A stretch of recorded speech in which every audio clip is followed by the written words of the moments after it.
உலகையே தன்னுடைய space X ஆராய்ச்சிகள் மூலம் கதிகலங்க வைக்கும் வல்லமை படைத்த எலான் மஸ்கை விஞ்ஞான ஆராய்ச்சிகளை பிறகு பார்த்துக் கொள்ளலாம், முதலில் நீ வந்து அமெரிக்காவை கவனி என்று அழைத்துள்ளார் அமெரிக்க அதிபர் டொனால்ட் ட்ரம்ப். குறைந்த விலை நிறைந்த தரம், தங்கள் தேவைகள் அனைத்தும் ஒரே இடத்தில். ஜெயச்சந்திரன். டோஜ் அமெரிக்காவின் அரசாங்க செயல்திறன் துறையின் தலைவர் பதவிக்கு எலான் மஸ்க் மற்றும் இந்திய வம்சாவளியான விவேக் ராமசாமி ஆகிய இருவரையும் தலைவராக நியமித்துள்ளார் ட்ரம்ப். இதனால் இனி அமெரிக்கர்கள் வேலை நேரத்தில் ஓபி அடிக்க முடியாது, தேவையின்றி பணத்தை செலவு செய்ய முடியாது, அரசு சொத்துக்களை அதிகாரிகள் நஷ்டமடைய விட முடியாது, இப்படி பல்வேறு விஷயங்களை கண்காணிக்கும் டோஜ் துறையின் தலைவராக எலான் மஸ்க் தேர்ந்தெடுக்கப்பட்டுள்ளதால் அமெரிக்கர்கள் கலக்கத்தில் உள்ளனர்.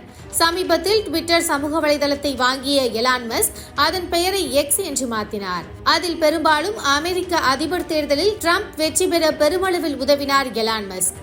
இந்த நிலையில்தான் யாரும் எதிர்பார்க்காத வகையில் ஒரு புதிய பொறுப்பை எலான் மஸ்கிடம் வழங்கியுள்ளார் ட்ரம்ப். அவரோடு சேர்த்து இந்திய வம்சாவளியை சேர்ந்த விவேக் ராமசாமிக்கும் அந்த பொறுப்பு வழங்கப்பட்டுள்ளது. ஏற்கனவே எலான் மஸ்க் எந்த காரியத்தில் இறங்கினாலும் அவரின் செயல்பாடுகள் எப்போதுமே பல்வேறு தரப்பிலிருந்தும் விவாதங்களை கிளப்பி பேசுபொருளாகும் நிலையில் இந்த புதிய பொறுப்பின் மூலம் அவர் அமெரிக்காவில் என்னென்ன மாற்றங்களை செய்ய போகிறார் என்ற எதிர்பார்ப்பு எகிரியுள்ளது. இது தொடர்பாக ட்ரம்ப் பேசுகையில், அமெரிக்காவின் தேசபக்தர் விவேக் ராமசாமி மற்றும் எலான் மஸ்க் ஆகியோர் அரசாங்க திறன் துறைக்கு தலைமை தாங்குவர் என்பதை அறிவிப்பதில் மகிழ்ச்சி அடைகிறேன். இந்த இரண்டு அற்புதமான அமெரிக்கர்களும் சேர்ந்து எனது நிர்வாகத்திற்கு நல்ல பங்களிப்பை கொடுப்பார்கள். அரசாங்க அதிகாரத்தில் நடக்கும் முறைகேடுகளை அகற்றுவதற்கும், அதிகப்படியான விதிமுறைகளை குறைப்பதற்கும், வீண் செலவுகளை குறைப்பதற்கும், பெடரல் ஏஜென்சிகளை மறுகட்டமைப்பதற்கும் வழிவகுக்கும் வகையில் தேவையற்ற நேரம், பணம் வீணாவதை தடுக்கும் விதமாகவும் இந்த துறை உருவாக்கப்பட்டுள்ளது. இந்த துறைக்கு இவர்கள் இருவரும் தலைமை தாங்குவார்கள்.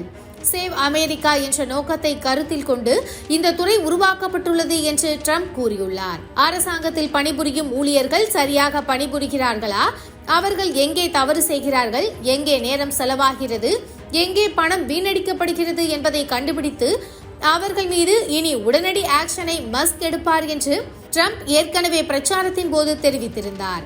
அதனால் ஊழியர்கள் இனிமேல் ஓபி அடிக்க முடியாது, அரசாங்க பணத்தை சரியாக கையாள வேண்டும். மஸ்க் நினைத்தால் அமெரிக்க அரசாங்கத்தில் என்ன மாதிரியான மாற்றங்களை வேண்டுமானாலும் செய்ய முடியும்.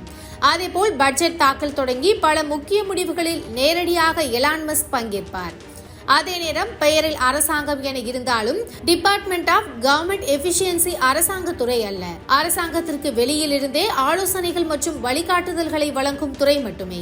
ஏற்கனவே ட்விட்டரை கைப்பற்றிய எலான் மஸ்க் அங்கே பல அதிரடி மாற்றங்களை செய்திருந்தார். முதல் நாள் ஆபீஸுக்குள் நுழைந்த எலான் மஸ்க் டாய்லெட் பேசினை எடுத்துக்கொண்டு வந்த சம்பவத்தை ஒட்டுமொத்த உலகமும் ஆச்சரியமாக பார்த்தது. குறிப்பாக பல அதிகாரிகளை, ட்விட்டரின் ஊழியர்களை ஃபயர் செய்த எலான் மஸ்க் ட்விட்டரில் இருந்த பல கட்டுப்பாடுகளை நீக்கினார். மேலும் சில புதிய கட்டுப்பாடுகளை கொண்டு வந்தார். சப்ஸ்கிரிப்ஷன் முறையை கொண்டு வந்து வணிக ரீதியிலான ஒரு நிறுவனமாக எக்ஸ் தளத்தை மாற்றினார். இப்படி அதிரடிக்கு பெயர் போன எலான் மஸ்க் தற்போது அமெரிக்க அரசாங்கத்தை கண்காணிக்க உள்ளதால் அமெரிக்கர்கள் கலங்கி போயிருக்கிறார்கள்.